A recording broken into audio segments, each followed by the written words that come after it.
At first glance, it looks like a simple, elegant block of aluminum sitting quietly on a desk. It doesn't scream for attention.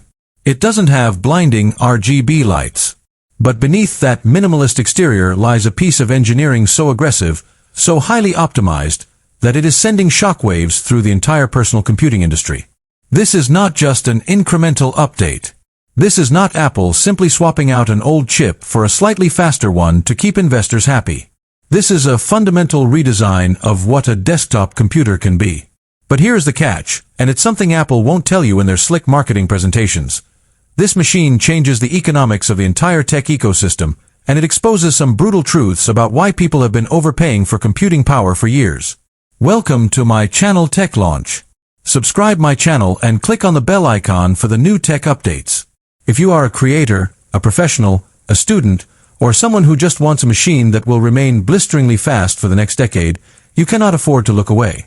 There are hidden realities about how this architecture handles heavy workloads that change everything we thought we knew about desktop performance. To understand the sheer magnitude of what the M5 chip brings to the Mini, you have to look at how computers traditionally operate.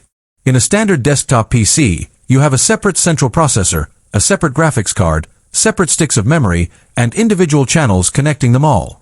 Every time your computer wants to calculate a physics equation, render a frame of video, or move data around, that information has to travel across a physical circuit board from one component to another. This creates latency, generates massive amounts of heat, and wastes an incredible amount of energy. Apple looked at this decades-old design and threw it in the trash. They pioneered unified memory architecture, putting the processor, the graphics cores, and the memory all onto a single, microscopic piece of silicon. With the M5 generation, this architecture has reached its absolute peak. The bandwidth speed between the components is so high that the concept of data transfer bottlenecks has virtually disappeared. When you command this machine to do something, it doesn't hesitate. There is no buffering, no stuttering, no spinning wheel of death. It feels less like a machine responding to commands and more like an instantaneous extension of your thoughts. Think about the sheer scale of the power we are talking about here. Imagine being able to open up multiple streams of uncompressed 8K video, stacking complex color grades, adding motion graphics, and playing it back in real time without rendering a single frame beforehand.